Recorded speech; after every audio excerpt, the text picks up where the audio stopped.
Inner product space क्या होता है? देखो वो ये इनर प्रोडक्ट स्पेस जो तुमने लीनियर अलजेब्रा में पढ़ा था सेम है। देखो an inner product space, an inner product space,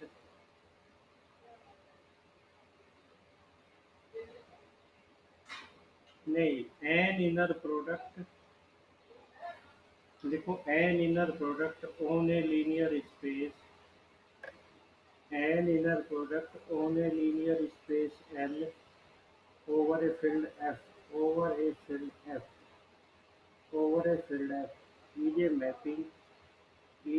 mapping from L cross L into F। देखो इनर प्रोडक्ट है क्या? एक मैपिंग है L क्रॉस L से F पे, which assigns which assigns to each ordered pair to each ordered pair of vectors to each ordered pair of vectors x y in L, which क्या है? which assigns to each ordered pair of vector x y in L to a scalar in F। ये क्या करता है? प्रत्येक ordered pair को क्या करता है? एक स्केलर पे असाइन करता है, पे भेजता है। In F, in such A way that, क्या पहली प्रॉपर्टी है इनर प्रोडक्ट ऑफ ये क्या होता है? वाई एक्स के बराबर होता है। दूसरी प्रॉपर्टी क्या है? Alpha X plus beta Y, इसका जेड के साथ इनर प्रोडक्ट ले तो ये हो जाता है alpha X Z plus beta Y Z. तीसरी प्रॉपर्टी क्या है? Inner product of X X greater than equal to zero and inner product of x equals to 0 if and only x equals to 0,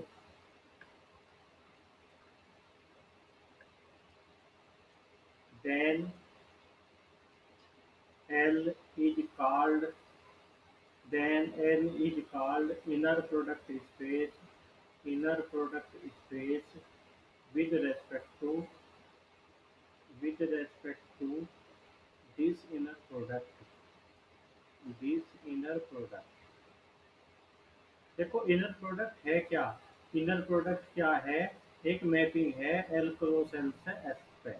जो क्या करता है? L cross L का element क्या होगा? कोई भी एक्स कोमा वाई होगा। जो क्या करता है? एक्स कोमा वाई को एक स्केलर में बदलता है, जिसे हम लिखते हैं inner product of x Y. ठीक, जिस वेक्टर स्पेस पे इनर प्रोडक्ट लगता है उसे हम बोलते हैं इनर प्रोडक्ट स्पेस। कुछ भी नहीं है इसमें। ये क्या थी? डेफिनेशन थी इनर प्रोडक्ट स्पेस की। ये सब तुम्हें पता पता नहीं कितनी बार पढ़ा रखा था, क्योंकि हम सिस्टमेटिक तरीके से चल रहे तो इसे भी लिख लिया। ठीक है, चलो अब लिखते हैं हिल्बर्ट स्पेस। हिल्बर्ट स्पेस होता क्या है? Hilbert space, Hilbert space, Hilbert space क्या होता है? लिखो let H be a complex space. H क्या है? कोई कॉम्प्लेक्स बेनेक स्पेस है, H be a complex Banach space.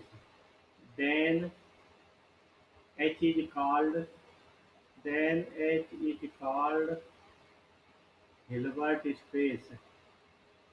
Then H is called Hilbert space if a complex number, if a complex number, ये if a complex number called inner product called inner product called inner product of x and y is associated is associated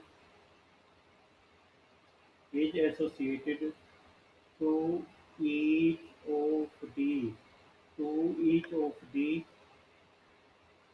two vectors x and y in such a way in such a way that क्या है पहली property क्या है x Y का जो inner product है वो क्या होगा वाई एक्स के इनर प्रोडक्ट के बराबर होगा। नंबर दो क्या है वो ये alpha X plus beta Y का इनर प्रोडक्ट जेड के साथ वो किसके बराबर होता है alpha of x Z plus beta of Y Z. ठीक है। और नंबर तीन क्या है inner product of X X किसके बराबर होता है नॉर्म एक्स स्क्वायर। ठीक है। जहाँ ये तीन प्रॉपर्टी होगी उसे हम क्या बोलते हैं उस वेनेक स्पेस को बोलते हैं हम हिल्बर्ट स्पेस। ठीक है। चलो अब हम एग्जाम्पल देख लेते हैं हिल्बर्ट स्पेस का कोई एग्जाम्पल। पहला क्या है L2n ये क्या होता था ये वेनेक स्पेस होता था ये वेनेक स्पेस होता था नहीं हम इसे L2n या क्या लिखते थे Ln2 भी लिखते थे। ये क्या इसका एलिमेंट कोई कैसा होता है ऐसा होता है x1 x2 xn। किसका एलिमेंट होता है ये L2n का एलिमेंट होता है। शरत क्या होती है शरत होती है क्या मतलब mod of x1 square mod of x2 square कैसे mod of xn square less than infinitive. और नॉर्म कैसे डिफाइन होती है यहाँ नॉर्म होती है कैसे summation i equals to one to n x i का होल स्क्वायर की पावर 1/2। ऐसे यहाँ क्या होती है नॉर्म डिफाइन होती है। ठीक है। ये एक बेनेक स्पेस होता है। नंबर टू L2 L2 क्या होता है L2 का कोई भी एलिमेंट कैसा होता है x1 x2 xn dot dot dot N का खत्म नहीं होगा। शरत क्या होती है शरत होती है i equal to one to infinity mod of x i का स्क्वायर लेस देन इंफिनिटी। ठीक है। और नॉर्म कैसे डिफाइन होती है इसका नॉर्म कैसे डिफाइन होती है नॉर्म होती है summation i equal to one to infinity x i का स्क्वायर की पावर 1/2। ये भी एक हिल्बर्ट स्पेस होता है। देख लो इम्पोर्टेंट रिजल्ट संदीप को याद आ जाएगा पिछली बार एग्जाम में पूछा गया था कि space L P L P ये हिल्बर्ट स्पेस ये कब हिल्बर्ट स्पेस होते हैं ये हिल्बर्ट स्पेस वैन पी बराबर टू के लिए ये हिल्बर्ट स्पेस होते हैं। 3 या 5 पे नहीं कह सकते तुम इन्हें हिल्बर्ट स्पेस। एलपी स्पेस का हिल्बर्ट स्पेस होता है जब पी बराबर टू। अब तुम कह रहोगे कि ऐसा क्या हो गया कि ये पी बराबर टू पे हिल्बर्ट होता है वैसे नहीं होता। देखो हमेशा आगे देखेंगे अभी हिल्बर्ट स्पेस की कुछ मेन प्रॉपर्टी होती है वे केवल पी बराबर टू पे सेटिस्फाई होती है अदरवाइज सेटिस्फाई नहीं होगी। ठीक है। लिखो सम इम्पोर्टेंट हाँ हाँ हेलो।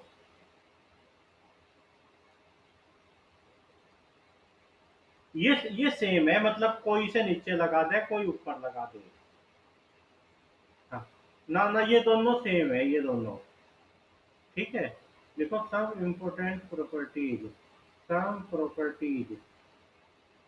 अब हम कुछ प्रॉपर्टी की बात करते हैं इन्वर्टेड स्पेस की। नंबर एक X beta Y plus gamma Z ये बराबर होता है बीटा बार। देखो जब हम बीटा वाई के साथ था इसे पहले लाएंगे तो इस पर बार आ जाता है इनर प्रोडक्ट ऑफ क्या एक्स वाई प्लस ये lambda bar inner product of x z. और number two property inner product of x zero के बराबर होता है एक्स मतलब किसी का भी जीरो के साथ इनर प्रोडक्ट जीरो होगा या जीरो को पहले लिख लो कोई फर्क नहीं पड़ता। ठीक है।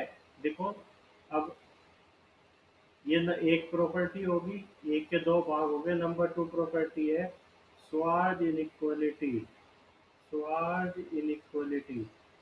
स्वार्ज इनइक्वालिटी क्या बोलती है हमें if X and Y are two vectors if X and Y are two vectors in a Hilbert space in a Hilbert space H then mode of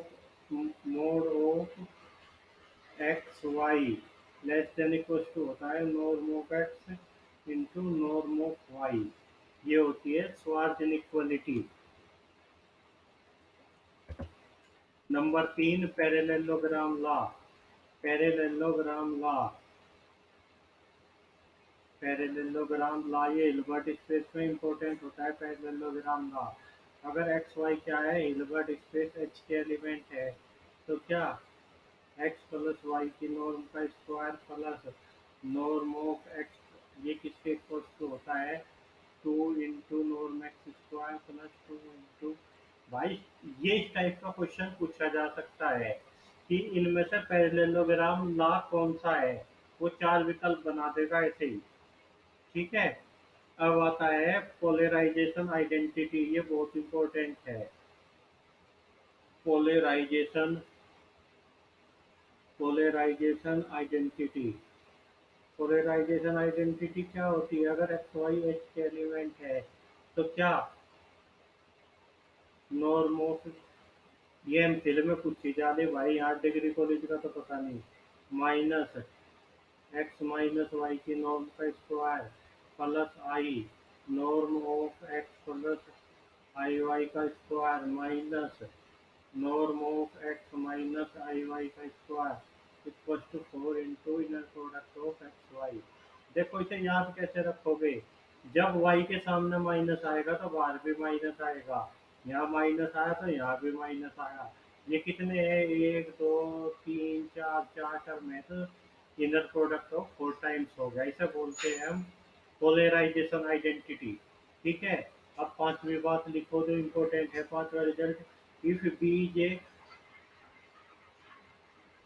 if B is a complex वेनेक space, B क्या है, complex वेनेक space है। If B is a complex वेनेक space whose norm obeys parallelogram law, whose norm obeys parallelogram law, and inner product is defined by, बेटे बार भाग जा, is defined by polarization identity, and inner product is defined by polarization identity, then B is a Hilbert space, B is a Hilbert space। देखो ये कहता है, अगर कोई no, B क्या है, कोई बेनेक स्पेस है और उसकी नॉर्म क्या करती है, ओबेज पैरेललोग्राम लॉ, मतलब नॉर्म जो है इस पैरेललोग्राम लॉ को सेटिस्फाई करती है।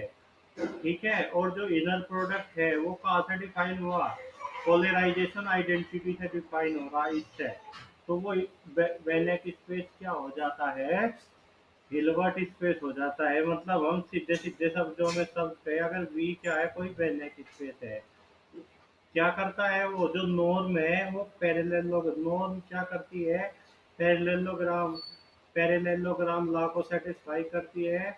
और जो इनर प्रोडक्ट है वो किससे बना है, वो पोलराइजेशन आइडेंटिटी से बना, तो वो क्या हो जाता है, वो बेनेक स्पेस हो जाता है। देखो ये पैरेललोग्राम लॉ और पोलराइजेशन आइडेंटिटी, ये क्योंकि इनमें स्क्वायर आ, तो ये कहा पी बराबर 2 के लिए सेटिस्फाई होगी, अदरवाइज ये सेटिस्फाई नहीं होगी। इसलिए एल पी स्पेस पी बराबर 2 के लिए हिल्बर्ट स्पेस होता है, अदरवाइज वो हिल्बर्ट स्पेस नहीं होता। चलो आगे बढ़ते हैं। लिखो,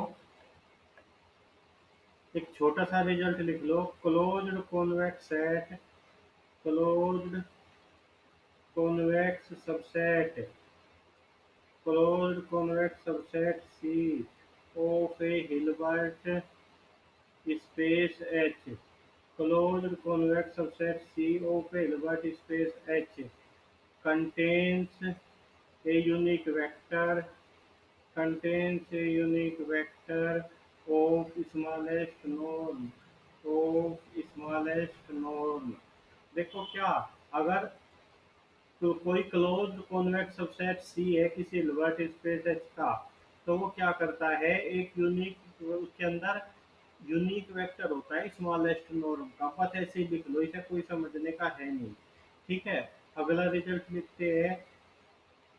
हमने मान लिया लेट एम बी एम क्या है, closed linear subspace, closed linear subspace of H, and X क्या है, does not belong to M. तो क्या है, D is the distance, is the distance D is the distance from X to M, then there exists then there exists a vector y not in M such that norm of x minus y naught equals to d। ये metric space में भी होती है ये property. देखो क्या कह रहा है, हम क्या है, क्लोज्ड लीनियर सब स्पेस है किसी हिल्बर्ट स्पेस एच का, और एक्स क्या है उसमें कोई मतलब एम में नहीं है, एच में है। डी डिस्टेंस एक्स के एम के बीच की, तो फिर क्या है, एक ऐसा वेक्टर मिलेगा कि एक्स की और वाई, एक्स माइनस वाई नोट की नोट किसके बराबर होगी, डी के बराबर होगी। ठीक है, वो नंबर 8 हम वही जहाँ से शुरू करा था वहीं आते हैं। इफ एल इज क्या है, इनर प्रोडक्ट स्पेस, एल क्या है, इनर प्रोडक्ट स्पेस है, तो सीधी बात है कि नॉर्म एक्स किसके बराबर होता है, मतलब ये होता है। या तुम ये भी कह सकते हो कि इसके अंदर क्या होती है, नॉर्म की प्रॉपर्टी होती है। चलो ये थी बेसिक बात हिल्बर्ट स्पेस के बारे में। अब हम वहां चलते हैं जहाँ से पिछली बार भी क्वेश्चन आया था। एक क्वेश्चन तो यही था, संदीप जो था भाई, संदीप के याद होगा, इसने पिछला पेपर दिया था पी बराबर टू, है नहीं। एक क्वेश्चन तो यही था संदीप, पी बराबर टू। कब, एक क्वेश्चन देखो, orthogonal complement, orthogonal complement, orthogonal complement पे एक क्वेश्चन आता ही आता है। तुम पिछले पेपर जब देखोगे तो पता चल जाएगा। लिखो let let X and Y be vectors, X और वाई क्या है, वेक्टर है in a Hilbert space H. X और वाई क्या है, हिल्बर्ट स्पेस एच में कोई दो वेक्टर है। लिखो x is said to be orthogonal, x is said to be orthogonal to y if inner product of x y equals to 0। ठीक है, क्या अगर उनका इनर प्रोडक्ट 0 हो तो हम क्या बोलते हैं कि वे एक दूसरे के ऑर्थोगोनल है। और अगर x ऑर्थोगोनल है y के, ऑर्थोगोनल का मीनिंग परपेंडिकुलर, तो इसका मीनिंग होता है कि y भी ऑर्थोगोनल है x के।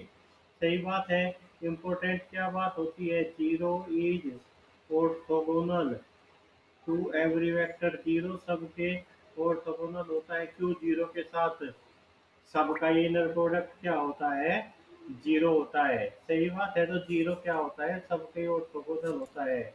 चलो लिखो Pythagorean theorem, P Y T H A G O R E N, Pythagorean theorem. ये क्या कहती है, ये कहती है अगर क्या है, if X and Y, if X and Y are any two orthogonal vectors, orthogonal vectors in a Hilbert space, in a Hilbert space क्या है, अगर एक्स और वाई दो ऑर्थोगोनल वेक्टर है किसी हिल्बर्ट स्पेस में, then norm of x plus Y का whole square equal to होता है norm of x minus Y का होल स्क्वायर, और ये होता है norm X square plus norm Y square. ये तीनों इक्वल होते हैं कब, अगर एक्स और वाई ऑर्थोगोनल है। ठीक है, इन्हें हम क्या आ गया, ये पूछा जा लिया है नहीं, ये पूछा जा लिया किसी न किसी पेपर में, मेरे याद है। हो सके ये हरियाणा वाले में पूछा गया हो। अब बात करते हैं ऑर्थोगोनल कॉम्प्लीमेंट की। Let S be a non empty set, S क्या है, कोई नॉन एम्प्टी सेट है। Let H be a non empty subset of a Hilbert space H. H क्या है? किसी हिल्बर्ट स्पेस एच का नॉन एम्प्टी सबसेट है। The orthogonal complement, the orthogonal complement of S, the orthogonal complement of S is defined by orthogonal complement को हम कैसे define करते हैं? इसे करते हैं ऑर्थोगोनल को अगर एस क्या है? कोई नॉन एम्प्टी सबसेट है हिल्बर्ट स्पेस एच का, तो ऑर्थोगोनल कॉम्प्लीमेंट ऑफ एच इसे हम डिनोट किससे करते हैं? एच पर। इसे क्या बोलते हैं हम? पर, पी ई आर पर। ठीक है, तो इसमें कौन है? एच के वे एलिमेंट है such that x is perpendicular to y for all y belongs to x। कौन है? वे एस के ऑर्थोगोनल कॉम्प्लीमेंट में वे वेक्टर आएंगे जो एस के प्रत्येक एलिमेंट के ऑर्थोगोनल हो गए। ठीक है, और जीरो तो क्या करेगा? बिलोंग करेगा ही करेगा ऑर्थोगोनल कॉम्प्लीमेंट में। तो क्या हो गया? ऑर्थोगोनल कॉम्प्लीमेंट सदैव नॉन एम्प्टी होता है। चलो, एस पर क्या हुआ फिर? एस पर लिखो, एस पर इज द क्लोज्ड, ये क्या होता है? क्लोज्ड लीनियर सब स्पेस होता है। Linear subspace of H for any non empty subset S of H, for any non empty subset, और any non empty subset S of H. S पर क्या होता है? क्लोज्ड लीनियर सब space होता है यू एच का, किसी भी नॉन एम्प्टी सबसेट एस के लिए। सही बात है। चलो आगे बढ़ते हैं भाई। अब बात करते हैं एस पर। एस पर क्या हो जाएगा? एस पर में कौन हो गए? वे एलिमेंट हो गए एच के such that X is perpendicular to Y, और वाई क्या है? एस पर में है। ठीक है, जो वाई के परपेंडिकुलर हो गए वे एस पर में आएंगे। वाई क्या है? एस पर का एलिमेंट है। समझ गए तुम इसे बहुत अच्छे से? ठीक है, तो इसे हम क्या बोलते हैं? Is orthogonal, is orthogonal complement, is orthogonal complement of S पर। इसे हम एस पर का ऑर्थोगोनल कॉम्प्लीमेंट बोलते हैं भाई। ठीक है, एक बार ये भी पेपर में पूछा जा लिया, मैं गलती कर रहा था, ईमानदारी से बता रहा। चलो नंबर 3 प्रॉपर्टी लिखो। देखो, जीरो का ऑर्थोगोनल कॉम्प्लीमेंट कौन होता है? एच। एच का ऑर्थोगोनल कॉम्प्लीमेंट कौन होता है? जीरो। ठीक है, number 1। Number 2, number 3 S intersection S पर क्या होता है? ये आता है सिंगलटन जीरो। ठीक है, नंबर 4 ये भी कुछ सजा लिया। अगर S1 सबसेट है S2 का, तो इसका मतलब होता है कि S1 पर सबसेट होता है S2 पर का। ठीक है, और नंबर 5 एस सबसेट होता है, एस सबसेट होता है एस पर। ये इम्पोर्टेंट है, और ये क्वेश्चन मतलब आस्क्ड है, ये पूछा जा लिया, चाहे तो जीडीसी में चाहे यूपीएससी में। ठीक है, मैं ये लगा के आ गया था एस बराबर एस पर ये नहीं होता भाई। एस सबसेट होता है एस पर का। ठीक है, एक बार इसे देखना, तो तुम्हें मेरी कॉपी में तो ऐसे लिख रहा, मेरे याद है कि ये उल्टे हो जाते हैं पर लगाते ही। ठीक है, पर कॉपी में बिल्कुल ऐसे ही लिख रहा जैसे मैं तुम्हें लिखवाया। ठीक है, चलो नंबर 4 की बात करते हैं। चलो, ये तो वेरीफाई करके भी देखा जा सकता है, सोच के भी देखा जा सकता है। नंबर 4, ऑनलाइन पढ़ाते हुए भाई बस हम सब कुछ कर सकते हैं, बस सोच नहीं सकते। If M is a if M is a proper, if M is a proper closed linear subspace, if F is a if M is a proper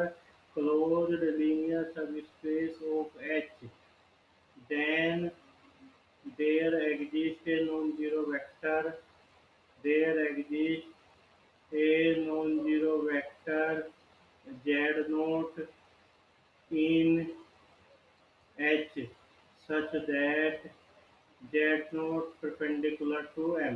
देखो ये रिजल्ट कहता है कि अगर एम क्या है, कोई प्रॉपर क्लोज्ड लीनियर सब स्पेस एच का, ठीक है, तो क्या एक हमें ऐसा जेड नोट एक ऐसा वेक्टर मिलेगा एच के जो क्या होगा, एम के परपेंडिकुलर होगा।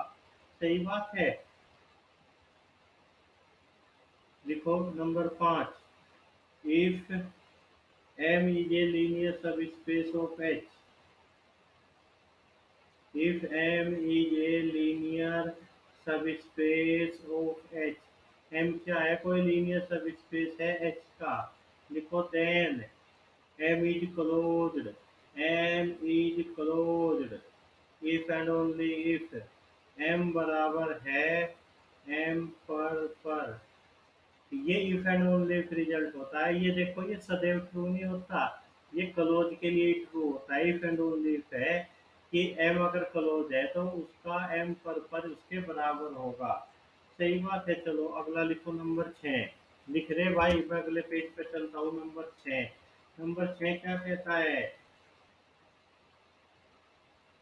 If M and N are closed, ये क्या है, दोनों क्लोज्ड सब स्पेस है, are closed such that M is perpendicular to N, then M plus N is close, तो क्या होगा, एम प्लस एन भी क्लोज होगा। ठीक है। Number 7, if M is a closed linear subspace of H, if M is a closed linear subspace, if M is a closed linear subspace of H, then हम H को क्या लिख सकते हैं, इनके डायरेक्ट सम के रूप में लिख सकते हैं, M M पर। सही बात है। नंबर 8, S पर बराबर होता है S पर for any known empty non-empty subset S of H। Number 9 result क्या है, S पर बराबर होता है S का क्लोजर। ये क्या होता है, ये इसे ये होता है इस set of all linear combinations, linear combinations of vectors of S. मतलब इसे हम ऐसे भी कह सकते हैं, स्पान एस लीनियर अलजेब्रा की टर्म में। ठीक है। नंबर 10, एस इज डेंस, ये डेंस होता है स्पान एस कहा इन एच में कब, if and only if S पर बराबर 0। इन्हें तुम्हें एक बार सोचना, ये डेंस है एच में, ठीक है। मतलब डेंस का मतलब क्या है कि इसने लगभग सारा एच बना ही दिया, तो फिर एच पर के लिए कौन बचेगा, सीधी बात है 0 ही बचेगा। ठीक है। ये ऐसे याद करेंगे तो भूल जाओगे। भाई ये 10 रिजल्ट थे ऑर्थोगोनल कॉम्प्लीमेंट पे। ठीक है। इनमें से एक रिजल्ट पे क्वेश्चन पूछा ही पूछा जाएगा, मैं तुम्हें अभी बता दिया। चलो अब बात करते हैं हम ऑर्थोनॉर्मल सेट की। Orthonormal set, ortho normal set, orthonormal set क्या होता है, ए नॉन एम्प्टी, ए नॉन एम्प्टी सबसेट, ए नॉन एम्प्टी सबसेट क्या, ये नॉन एम्प्टी सबसेट है ओ पे हिल्बर्ट एस, ओ पे हिल्बर्ट स्पेस, ओ पे Hilbert space H is said to be orthonormal, is said to be orthonormal set, is said to be orthonormal set if. इसकी दो property होती है। नंबर 1, हर किसी की नॉर्म क्या होगी, 1 होगी। नंबर 2 क्या है, अगर आई नॉट इक्वल टू जे है तो इसका मतलब होता है कि ई आई परपेंडिकुलर है ई जे के। आई से हम क्या कह सकते हैं, ई आई ई जे का इनर प्रोडक्ट क्या होगा, 0 होगा। भाई आज हम इसे इतना ही छोड़ देते हैं। देखो मैं बता दूं, हम इसमें हम क्या पढ़ेंगे, हम पढ़ेंगे complete orthonormal set, conjugate space H Riesz representation theorem, operator पढ़ेंगे, सेल्फ एडजॉइंट पढ़ेंगे, नॉर्मल ऑपरेटर पढ़ेंगे, यूनिटरी ऑपरेटर पढ़ेंगे। ठीक है। एक इसमें इम्पोर्टेंट आती है बेसल्स इनइक्वालिटी, वो पढ़ेंगे। और कुछ रिजल्ट बनते हैं, Banach space, metric space, Hilbert space, इन सब के कॉमन से रिजल्ट होते हैं। ठीक है। ये हम हिल्बर्ट स्पेस में पढ़ने जा रहे हैं। चलो भाई, मुझे लगे कि ये लेक्चर तुम्हारे समझ में आया होगा, आसान था, इंटरेस्टिंग था, अच्छा था। एक बार लिख के फिर से एक बार सुन दो, याद हो जाएगा पेपर तक के लिए भूलने के लिए। और इंशाल्लाह किसी के